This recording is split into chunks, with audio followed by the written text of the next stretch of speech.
नमस्कार विद्यार्थी मित्रांनो. आजच्या या व्हिडिओमध्ये आपण ॲन ॲस्ट्रॉलॉजर्स डे या पाठामधील दुसरा पार्ट आपण पाहणार आहोत.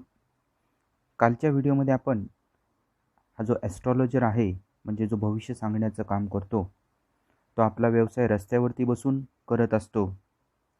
त्याचबरोबर ज्योतिषी होण्याचं कोणतंही त्याचं स्वप्न नसतानासुद्धा तो ज्योतिषी होतो आणि आपली सर्व वडिलोपार्जित संपत्ती सोडून एका गावामध्ये येऊन रस्त्याच्या कडेला बसून लोकांचं भविष्य सांगण्याचं काम करत असतो. आता आपण त्याचा पुढचा पार्ट पाहूया. The nuts vendor blew out his flare and rose to go home. This was a signal for the astrologer to bundle up too, since it left him in darkness except for a little shaft of green light which strayed in from somewhere and touched the ground before him.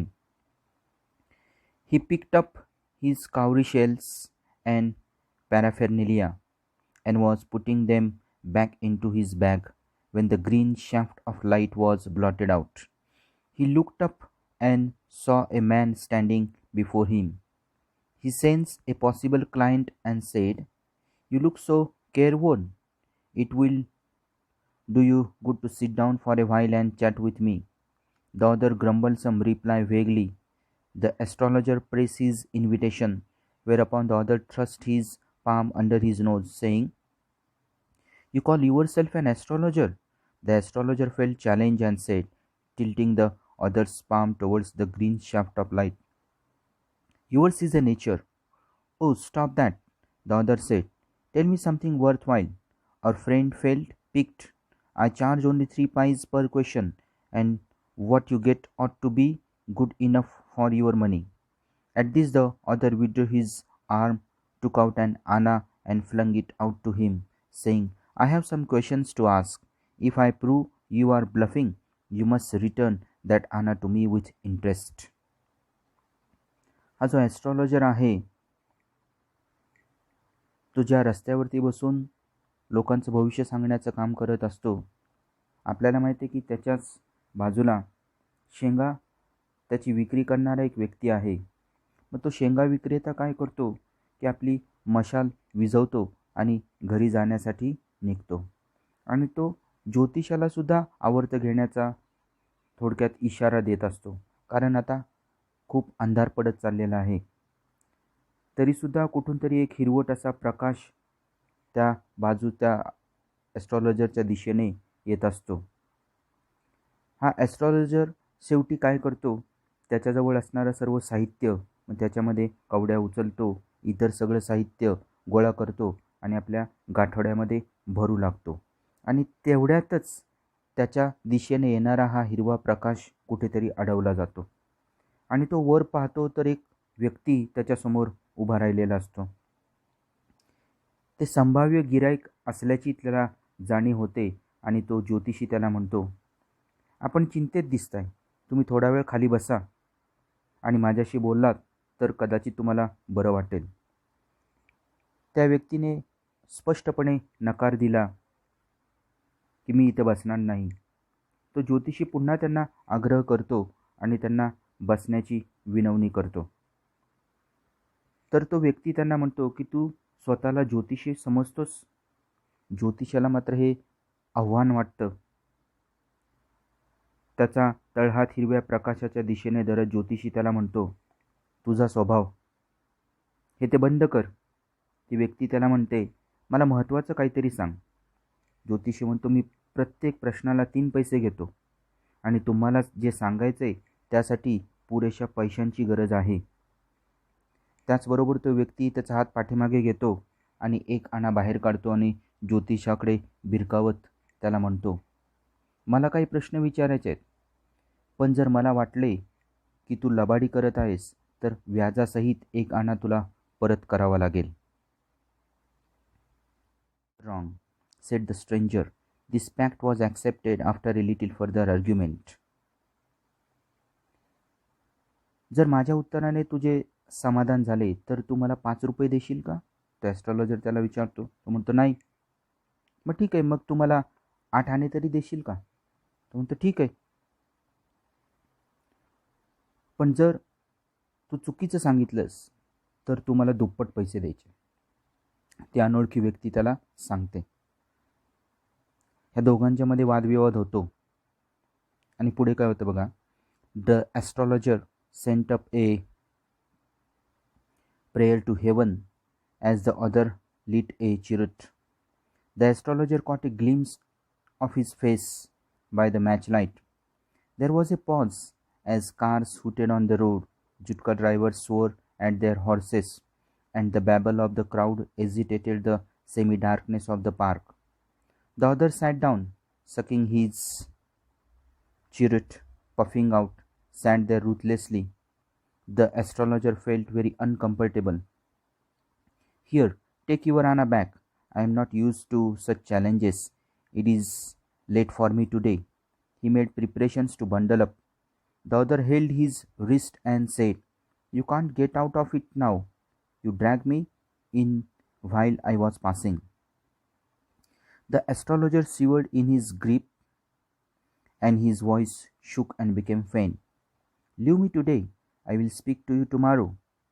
The other thrust his palm in his face and said, Challenge is challenge. Go on. The astrologer proceeded with his throat drying up. There is a woman.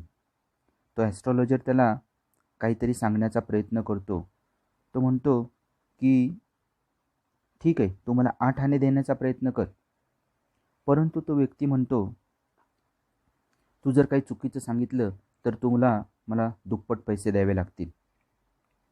शेवटी त्या दोघांच्या मध्ये एक करार होतो आणि तो ज्योतिषी आकाशाच्या दिशेने पाहत काहीतरी मंत्र म्हणू लागतो. आणि तेवढ्यात तो जो गिराईक आहे तो काय करतो की चिलीम पेटवतो आणि तो तसाच तिथे बसून राहतो. त्या काडेपिटीच्या कांड्यांच्या प्रकाशामध्ये त्या ज्योतिषाला त्या व्यक्तीच्या चेहऱ्याची झलक दिसते. रस्त्यावरून कार ये जा करत असतात. टांगेवाला त्या घोड्यांना शिव्या देत असतो. लोकांचा पार्कमधील कोलाहल थोडासा शांततेला भंग करण्याचा प्रयत्न करत असतो. ती दुसरी व्यक्ती खाली बसते आणि चिली मोडत असते आणि धूर फेकत फेकत ती तिथंच शांतपणे बसलेली असते. ज्योतिषी मात्र अस्वस्थ होतो आणि तो त्याला म्हणतो, तुझे पैसे परत घे. मला असल्या प्रकारच्या आव्हानांची सवय नाही. आज मला उशीर झालाय. आणि असं म्हणत तो त्याचं सगळं साहित्य गोळा करायला सुरुवात करतो. तेवढ्यात तो दुसरा व्यक्ती त्याचं मनगट पकडतो आणि म्हणतो की तुला आता ते शक्य नाही, कारण तू मला आतमध्ये ओढलेलं आहेस. जेव्हा मी इथून जात होतो तेव्हा तूच म्हणालास की या बसा, तुमच्या काही समस्या असतील तर त्या मी दूर करतो. आता मी तुला इथून जाऊन देणार नाही. तो ज्योतिषी त्याच्या तावडीमध्ये सापडलेला असतो आणि ज्योतिषी आता मात्र थरथर कापायला लागतो. त्याचा आवाज थरथरू लागतो. त्याचा चेहरा पांढरा पडतो. तो म्हणतो, आज मला सोडा, मी उद्या तुम्हाला तुमचं भविष्य सांगेन. परंतु तो व्यक्ती काही ऐकायला तयार नसतो. तो म्हणतो, नाही, पैस ती पैस, चल सांग. आता मला तू माझं सगळं भविष्य सांगण्याचा प्रयत्न कर. आणि तो ज्योतिषी म्हणतो, देर इज ए वुमन. एक स्त्री आहे. Stop, sed the other. I don't want all that. Shall I succeed in my present search or not? Answer this and go. Otherwise I will not let you go till you discharge all your coins. The astrologer muttered a few incantations and replied, All right, I will speak. But will you give me a rupee if what I say is convincing? Otherwise I will not open my mouth. And you may do what you like. After a good deal of haggling, the other agreed. The astrologer said, You were left for dead, am I right? Hey, tell me more. A knife has passed through you once, said the astrologer. Good fellow. He bared his chest to show the scar. What else? तो ज्योतिषी त्याला सांगतो, एक स्त्री आहे. ते गिराईक म्हणते, थांब, मला ते बाकीचं काय सांगू नको. मी सध्या ज्या व्यक्तीच्या शोधामध्ये आहे ती व्यक्ती मला सापडेल की नाही ते मला सांग. हे सांग आणि तू इथून निघून जा. ज्योतिषी काहीतरी मंत्र पुटपुटतो आणि तो म्हणतो, ठीक आहे, मी भविष्य सांगेन, पण माझं जर भविष्य तुला पटलं तर मला 1 रुपया देशील का? जर तू मला 1 रुपया दिलास तरच मी तोंड उघडेन, अन्यथा मी तोंड उघडणार नाही. मग तुला काय हवं ते कर. त्या दोघांच्या मध्ये बऱ्यापैकी घासाघीस होते आणि शेवटी ते गिराईक तयार होतं. ज्योतिषी त्याला सांगायला लागतो, तुला अगदी मरणाच्या स्थितीमध्ये टाकून दिलेलं होतं लोकांनी, बरोबर आहे का? तो म्हणतो, हो, अगदी बरोबर आहे. तुला कसं काय कळलं? मला आणखीन सांगण्याचा प्रयत्न कर. एका व्यक्तीने तुला चाकूने भोसकलं होतं. तो ज्योतिषी म्हणतो, अरे हो मित्रा, अगदी बरोबर आहे. आणि मग तो काय करतो, आपल्या शरीरावरती असणारी जखम दाखवण्यासाठी छाती मोकळी करतो आणि त्याला विचारतो, सांग पुढे काय झालं? पुढे काय झालं ते मला तू सगळं सांग.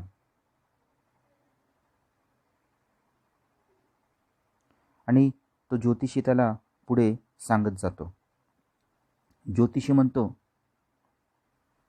And then you were push into a well nearby in the field. You were left for dead.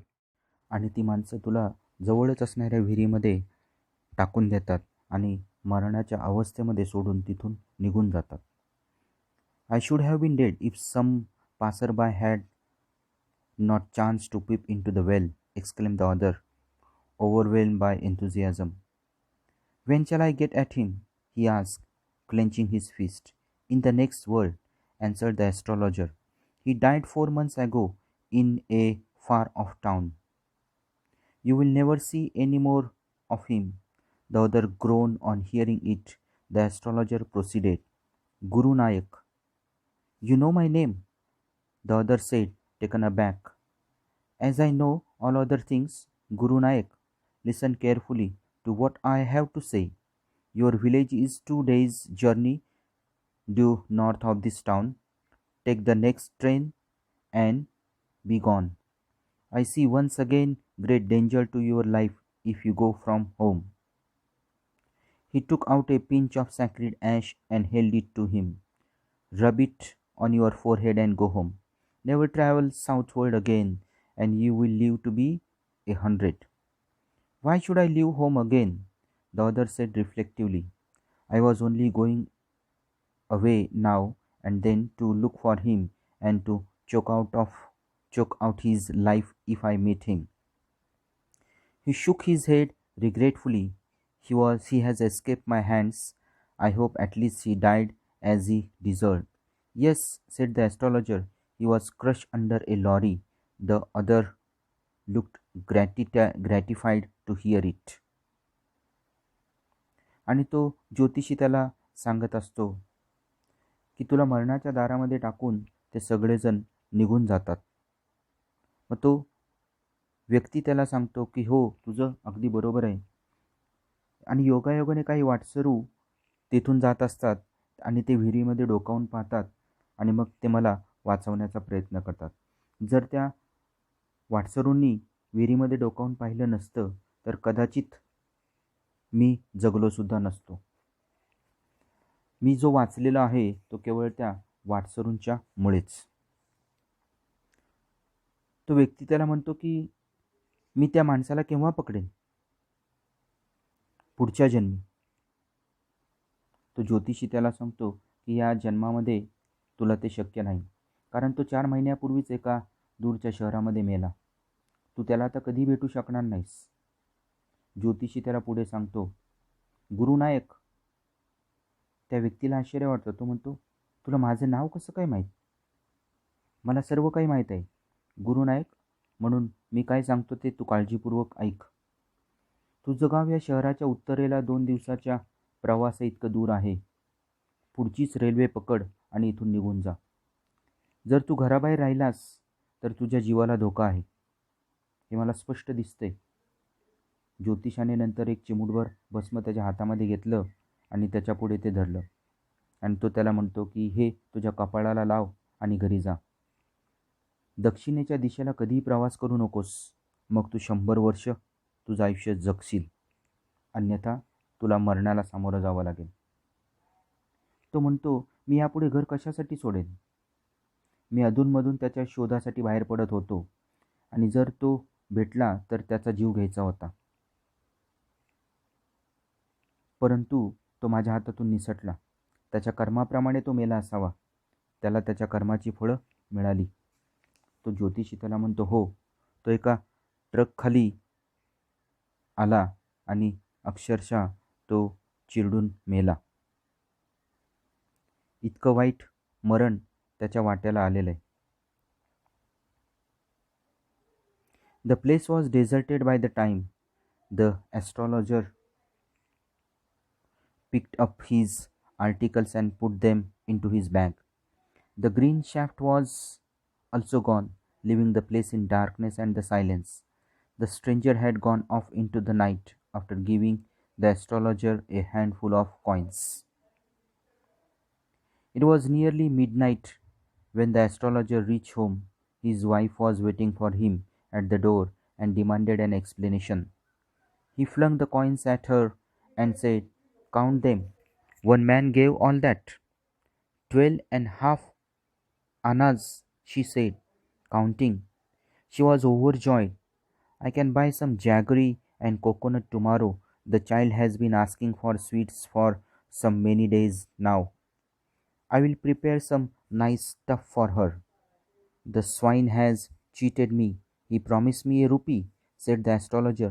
She looked up at him. "You look worried. What is wrong?" त्याच्यानंतर त्या ज्योतिषाने हे सगळं त्याला सांगितल्यानंतर तो परिसर अगदी निर्मनुष्य होतो. तिथं कोणी राहत नाही. आणि शेवटी तो ज्योतिषी सगळं साहित्य आपल्या पिशवीमध्ये भरू लागतो. आणि तोपर्यंत हिरव्या रंगाचा प्रकाशसुद्धा अगदी लोप पावत चाललेला असतो. सगळीकडे अंधार पसरतो आणि तो ज्योतिषी आपल्या घराच्या दिशेने निघतो. जेव्हा तो घराच्या जवळ येतो तेव्हा त्याची पत्नी त्याची वाट पाहत उभी असते आणि ती त्याला त्याचा उशीर होण्याचं कारण विचारते. तेवढ्यात तो ज्योतिषी तिच्याकडे पैसे देतो आणि म्हणतो की हे पैसे मोज. एकाच माणसाने मला एवढे पैसे दिलेत. 12.5 आणे. पैसे मोजत ती त्याला म्हणते. तिला खूप आनंद होतो आणि ती म्हणते की आता मी उद्या गूळ आणि नारळ विकत आणते. बरेच दिवस झाले आपल्या पोरांना काहीतरी गोड खायची इच्छा झालेली आहे, परंतु मी पैशाअभावी त्यांना काही देऊ शकले नाही. पण आता मी त्यांना काहीतरी गोड खायला करून घालते. तो ज्योतिषी त्याला सांगतो की त्या माकडाने मला फसवले. 1 रुपया द्यायचं वचन दिलं होतं, परंतु त्याने पूर्ण पैसे काही मला दिलेले नाहीत. त्यावरती त्याला म्हणते की तुम्ही खूप चिंतातूर दिसताय. काही वाईट घडलेलं आहे का? "What is wrong with you?" "Nothing." After dinner, sitting on the pile, he told her, "Do you know a great load is gone from me today? I thought I had the blood of a man on my hands all these years. That was the reason why I ran away from home, settled here, and married you. He is alive." He gasped. "You tried to kill him?" "Yes, in our village, when I was a silly youngster. We drank, gambled, and quarreled badly one day. Why think of it now? Time to sleep," he said, yawning and stretched himself on the pile. "नाही, काही नाही." जेवणानंतर तो बाजल्यावरती म्हणजे एका कॉटवरती कपड्याच्या दोऱ्यांची असे एक कॉट असते, ए स्ट्रिंग कॉट असं म्हणतो आपण त्याला, त्याच्यावरती तो बसत तिला काहीतरी सांगण्याचा प्रयत्न करतो. तो म्हणतो की तुला माहिती आहे की माझ्या मनावरचं ओझं आज कमी झालेलं आहे. इतके वर्ष मला असं वाटत होतं की मी एका व्यक्तीचा खून केलेला आहे. माझे हात रक्ताने माखलेले आहेत असं मला खूप वर्ष वाटत होतं. आणि केवळ त्याच कारणामुळे मी घरातून पळून आलो होतो आणि घर सोडून इकडे लांब निघून आलो आणि तुझ्याशी लग्न केलं आणि या ठिकाणी राहत होतो. ती व्यक्ती म्हणते, त्याची पत्नी म्हणते, "तुम्ही एका माणसाला मारण्याचा प्रयत्न केलात?" तो म्हणतो, "हो. तेव्हा मी आमच्या गावामध्ये एक मूर्ख व्यक्ती, एक मूर्ख तरुण म्हणून होतो. आम्ही खूप दारू प्यायलो होतो, जुगार खेळलो आणि खूप भांडणंसुद्धा आमच्यामध्ये झाली आणि त्यामुळे माझ्या हातून ती घटना घडलेली होती. जाऊ दे, आता कशाला विचार करायचा?" तर झोपायची वेळ झालेली आहे आणि जांभई देत त्या बाजल्यावरती अंग ताणत तो ज्योतिषी तिला म्हणतो आणि सांगतो की हे सगळ्या गोष्टी आता विसरून जा. आता मी मात्र सुटलेलो आहे, कारण तो व्यक्ती जिवंत आहे. आता मला कोणतंही टेन्शन नाही. आणि असं म्हणत तो झोपून जातो. तर विद्यार्थी मित्रांनो, अशी ही स्टोरी आहे की ज्याच्यामध्ये आपण एक ज्योतिषी लोकांचं भविष्य कशाप्रकारे सांगत असतो आणि लोकांचं भविष्य सांगता सांगता त्याला त्याचाच भूतकाळ त्याच्या डोळ्यासमोर कसा उभा राहतो आणि त्याच्यामधून तो स्वतःची सुटका कशी करून घेतो, अशी सुंदर अशी कथा या आर के नारायण यांनी आपल्याला सांगितलेली आहे. मला वाटते सर्वांना ॲन ॲस्ट्रॉलॉजर्स डे हा पाठ कळालेला असेल. जर तुम्हाला काही शंका असतील तर नक्की मला मेसेज करा. थँक्यू.